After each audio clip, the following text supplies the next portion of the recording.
Itu pergi udah nak. Pacar mau kan kena bapakku dia Mas Dude. Oh, no. Assalamualaikum Bang. Oh, waalaikumsalam. Warahmatullahi wabarakatuh. Waalaikumsalam warahmatullahi wabarakatuh. Selamat datang di channel Fathul Mubin 6791. Saya soyo tempur angin.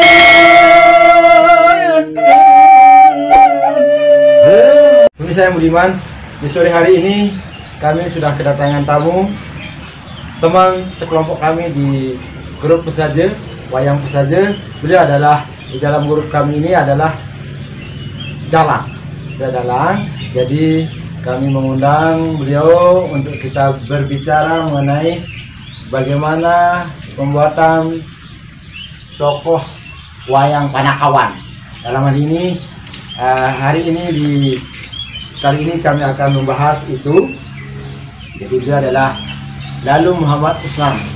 Beliau dari Kediri. Selamat datang. Baik, kita langsung saja mungkin kami sambil dulu.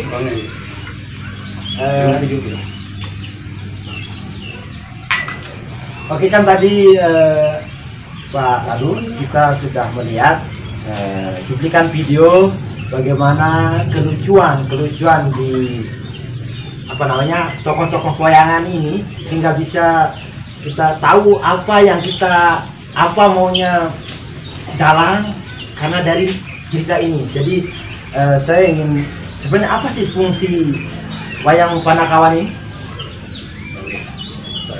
Sebelum ini, jadi fungsi wayang Panakawan di dalam pewayangan Sasak itu ada dua. Pertama adalah sebagai penghibur untuk hiburan. Terus kedua adalah fungsi sebagai menjembatani wayang-wayang besar seperti yang kita lihat ini. Wayang-wayang besar seperti ini. Nah, seperti kalau ini mungkin dalam pewayangan Sasak namanya Umar Mayir. Ini bisa menjembatani bahasa Kawi yang dipakai oleh wong menak dan seterusnya, atau wayang besar. Nah, ini bisa, kalau wayang ini bisa memakai bahasa Sasak.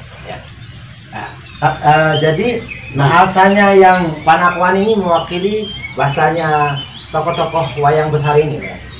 Iya, misalnya nanti kan di dalam mendalang kan, orang dalang itu memainkan wayang besar. Ya. Lalu kan sebagian besar penonton tidak semua yang mengerti tentang bahasa. Betul. Sehingga diambillah wayang-wayang seperti ini. Inilah nanti yang masuk Mentranslate, mengartikan, tapi dengan gaya yang sudah seperti ikut larut dalam cerita tersebut, tidak mengartikan secara langsung, tapi ikut larut dalam cerita itu, sehingga penyampaian kepada audiens atau penonton itu dapat tersampaikan pesan-pesannya. Berarti tidak hanya mengartikan, tapi seperti dia dalam cerita itu. Dia dalam cerita itu, dan komunikasi dengan wayang besar, sehingga penonton pun dapat mengerti apa yang dimaksudkan, yang dibicarakan oleh wayang besar. Iya, begitu. Iya. Selain itu apa fungsinya saya mentranslate itu? Ya, selain translate ya itu hiburannya. Ada Panakawan. Ya, antar Panakawan berbicara, membuat lucu-lucuan gitu. Sehingga orang lain nanti bisa tertawa. Atau penyampaian informasi. Ya, kalau kita pakai penyampaian informasi bahasa Jawa, bahasa Kawi, mana semua orang mengerti kan? Betul. Sehingga dengan banyaknya Panakawan di dalam pewayangan Sasak itu, itulah yang akan menyampaikan informasi, baik itu yang dipesan oleh pemerintah, oleh tokoh masyarakat, dan lain sebagainya. Jadi tentu dalam hal ini tokoh wayang Panakawan misalnya, ya. Jadi mempunyai arti yang penting ya kan? Maksud saya di sini pertama apa saja dari misalnya kalau kita mau mengadakan pentas wayang, tentu yang banyak berperan di sini adalah wayang Panakawan ya, dalam misalnya pemerintah ingin, oh ayo mari sampaikan ke masyarakat mengenai stunting gitu ya. Untuk ada tekanan dari pemerintah atau dari masyarakat atau tokoh misalnya kan, Ya, kalau lagi mendalam itu ya kita sampaikan apa hajatan dari masyarakat itu, entah anaknya lagi kawin, Ya. entah anaknya lagi bersunat dan lain sebagainya, itu kita bisa menyampaikannya pesan lewat ya ini para penakawan seperti ini. baik. Jadi seberapa banyak tokoh wayang Panakawan yang digunakan dalam wayang Sasa? Kalau kita bilang berapa banyak itu tidak ada tahu jumlahnya ya. Banyak sekali, tergantung si punya wayang itu sendiri. Nah, setahu saya waktu kecil dulu saya pernah melihat wayang Kuripan itu misalnya, atau wayang di Jamada, itu tokoh Panakawan namanya Egol. Egol.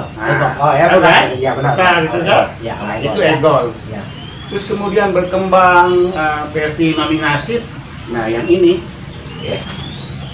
setahu saya setelah versi Mami Nasib dia memakai amak bau, amak ocong, Ina Ikat, nah ya. itu, ina ajab. Ada tokoh Panakawan Ina Ikat di sini? Oh ada, ini. Ini, yang ini. Ya. Ini adalah istri dari Ini bukan istri ya. Ini masing-masing personal biasa semua ya. Iya. Nanti dalanglah yang meracik sehingga dia bisa merari sama ini, Ya. dia merari sama itu. dan Oh begitu. ya. Saya kira memang ini loh pasangannya, dia menikah dengan ini begitu. Ya. Nah, cuma dalam ketokohan Panakawan Sasak itu Ya. ini dibikin sedemikian rupa seperti dia besar, tinggi, Ya. gimana ya, berwibawa. Ini memvisualkan seorang tokoh yang berwibawa. Kepala desa, kan? Bisa. Gubernur. Oh, enggak sampai gubernur. Sekitar Atau- tokoh masyarakat di Apa namanya, kepala wilayahan atau Ya, kadus bisa, gitu ya? bisa. Ya, sekitar itu yang memvisualkan seorang tokoh yang namanya Mabao. Di sosoknya atau profilnya itu dia besar, berwibawa dan bijaksana. Bijaksana. Nah, ini contohnya namanya Amak Bao. Bawa kali ini? Kalau Ina Itet ini contoh ibu-ibu rumah tangga kita di rumah, di tengah-tengah masyarakat Mewakili kita. ya? Mewakili.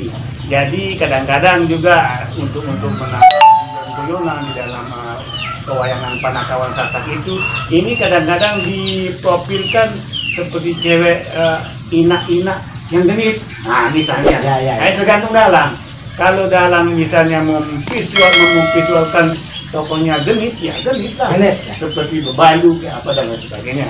Kalau dia memvisualkan seperti ina-ina yang bijaksana, yang keibuan, bisa juga dilakukan. Itu tergantung siapa dalam.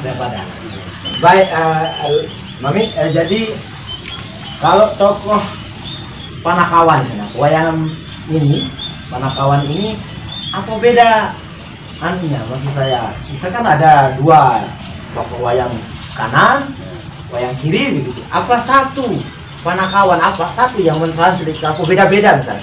Apakah misalnya kalau tokoh wayang kanan mungkin ini loh anunya, apa beda-beda gitu? Atau satu? Iya beda-beda. Beda-beda. Tergantung si punya wayang. Kadang-kadang di wayang tertentu di Lombok ada yang di wayang kiri itu membikinkan Panakawan untuk mentranslate bahasa yang dipakai. Ya, Ada wayang tokoh wayang kiri gitu. Ya, contohnya Ya. di wayang Pindrate. Ingat ya. Kalau umumnya kita di Lombok Barat, di Lombok umumnya sama juga ya. Sama mereka sama. Cuma mempunyai Panakawan yang bisa mentranslate Ya. bahasa wayang wayang pakem itu. Ya, kita sebut wayang pakem karena itulah yang akan dimainkan untuk cerita-cerita pewayangan. Jadi istilahnya wayang ini kan sangat banyak rupanya, banyak karakternya. Nah, untuk memunculkan karakter ini, Mami, bagaimana cara membuat wayang Panakawan itu banyak ini? Berawal dari bagaimana sehingga ini loh Wajahnya seperti